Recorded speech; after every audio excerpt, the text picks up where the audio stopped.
Hey there, third grade. This is Mr. Campbell. We are going to be working today on page 225. This is lesson 6.5, which is apply properties, area, and the distributive property. At the end of today's lesson, we want you to be able to say that you can use properties when multiplying to find the area of squares and rectangles. Now, with this, we're going to be doing some different types of problems. And so these are all the skills that we've been working on in this whole topic, talking about area, which is going to be the inside of a shape. We're going to be using our multiplication to be able to solve some of these, as well as using some grids like this one right here to solve a problem. So we're actually going to start right here with our solve and share. So I'm going to go ahead and move this off to the side. If you're not on page 225 just yet, I'm going to ask you to get there with me right now as we read this. It says, the new reading room floor is a rectangle that is underline 8 feet wide by 9 feet long. Mrs. Wallace has a rectangular rug that is 8 feet wide by 5 feet long.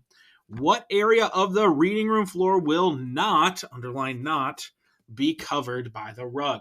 All right, so we got a lot of information here, and we've got to work through some of these things.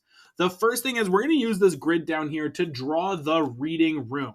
And the reading room is 8 feet wide by 9 feet long. So let's go ahead and do that. So I'm going to just start up at the top. It just feels easier for me. So I'm going to start at the top and go 1, 2, 3, 4, 5, 6, 7, 8. All right, and then it's 9 feet long. So I'm going to go over 1, 2, 3, 4, 5, 6, 7, 8, 9. Woo! We just made it in here. Now, I want you to be doing this with me. I'm using this black pen so it stands out. And I know that this is going to be a rectangle, so I can just make sure that I connect my lines. And there we go. So this is the rectangular reading room floor. This is the whole room. Now we need to put in a rectangular rug. All right, we need to do a rug, and it's going to be 8 feet wide by 5 feet long. So I already know that up and down is 8. So I'm just going to go over 1, 2, 3, 4, 5, and then go straight up. All right, now this is the rug. So I'm going to write rug over here, and this is the part that is not covered by the rug. So now I can use my multiplication to solve this. I already know that this is 8 feet, all right, going up the side here.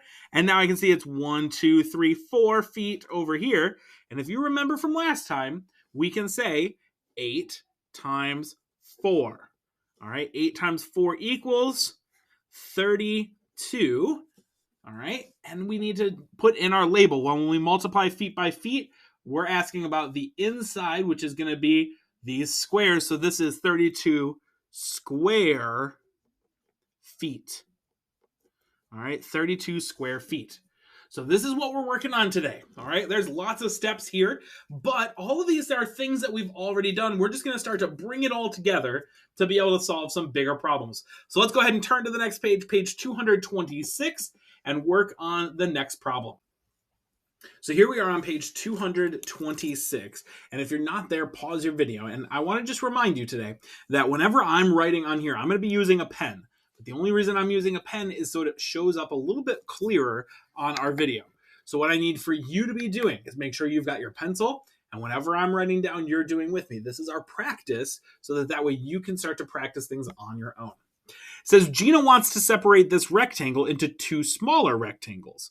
Will the area of the large rectangle equal the sum of the areas of the 2 rectangles? All right, you can use the distributive property to break apart facts to find a product. So this is just like we've been doing when we were doing our arrays before, only now we've got just squares inside instead. All right, so we can take this 7 times 9 to find out our total, and we can break it into some smaller pieces, which is what Gina is wanting to do.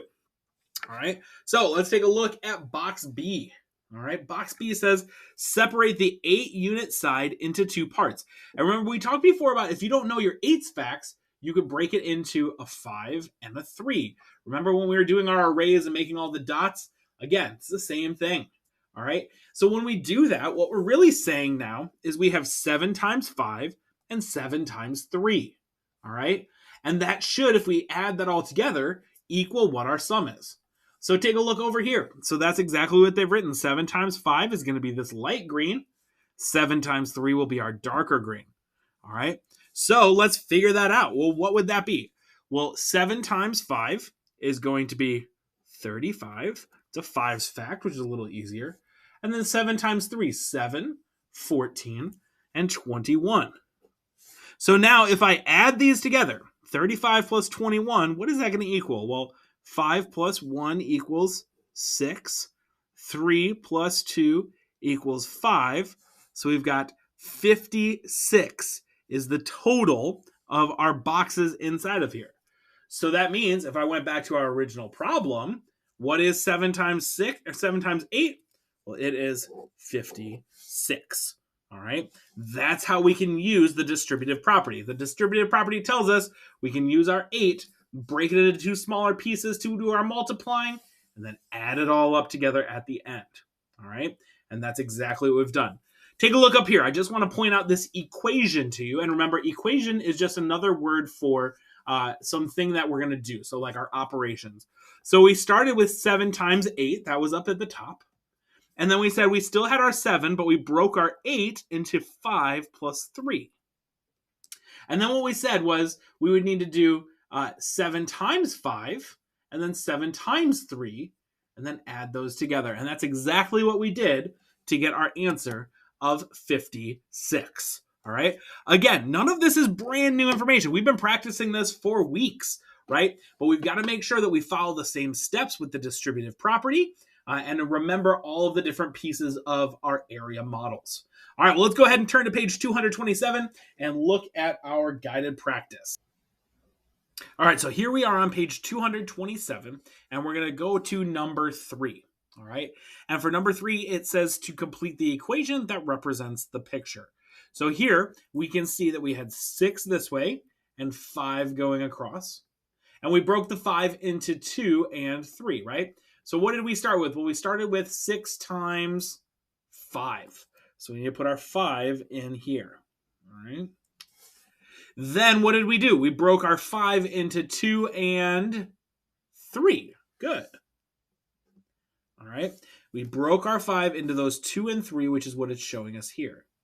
And now what we're saying is we need to take our side over here and times it by 2. So that would be 6 times 2. So 6 times 2. And then I need to do 6 times 3. And now we can solve this problem, right? Well, let's go ahead and do that real fast. 6 times 2. What is 6 times 2? Well, 6, 12. Oh, it's 12, yeah. And then what was 6 times 3? 6, 12, 18. And now if we add that all together, we ended up with 30, right? Is 6 times 5 30? It sure is. And just like that problem that we started with on the very first page, the reason that sometimes this works out really well for us is if we're trying to figure out, like, this is the rug that's covering up only part of the floor. And so these types of equations can really help us out with that, okay? All right, let's go ahead and come on down here. I want you to try out number 4 on your own. All right, we're starting off with 5 times what? And then we're breaking our 7 into 4 and what? And then what do we need to times by 4 and 5 times what? Go ahead, try that out right now, and we'll go over it together after you've tried number 4. All right, I hope you paused your video. If not, do it right now. But let's go ahead and take a look. So we need to start off by saying 5 times what is the original problem? Well, 5 times all of this is 7. So 5 times 7. All right. Next, we're saying, all right, we took that 7, and what did we break it into? We broke it into 4 and 3. So that's where we're getting our next blank. All right. And now we're saying, all right, well, when we multiply these together, I've got my 4, and what am I timesing 4 by? Times it by the other number over here, 5. 5 times 4 will give me this first big space, and then 5 times what will give me my next space? Well, 5 times 3. All right. Now, will you go ahead and try solving that real fast? So what would this total be? Well, 5 times 4 is 20. and I want to plus 5 times 3 is 15. 20 plus 15 is 35. All right. All right, well, you go ahead and pause the video, and I want you to try out number 5 next. All right, pause your video. Do the same steps here with our equation for number 5. All right, I hope you were able to pause your video and try this out. So let's go ahead and check it out. So first up, I've got 3 times what's across the top? 3 times 8. All right. Next, I see that I've taken my 8 and I broke it into 4 and 4. What am I going to multiply my 4 plus 4? My 3. So I need that over here. And now we're breaking that apart and saying, well, 3 times 4. And then what's my next equation? Well, it's the same thing, 3 and 4, because it's done 2 different times. All right. Now that we've done all this, what's my answer? Well, 3 times 4 is 12. Plus, I already solved this, is 12. 2 plus 2 is 4. 1 plus 1 is 2. So my total is 24. All right. The last one is the trickiest one of all. They don't give us any of those blanks, but can you write the equation that will represent the picture?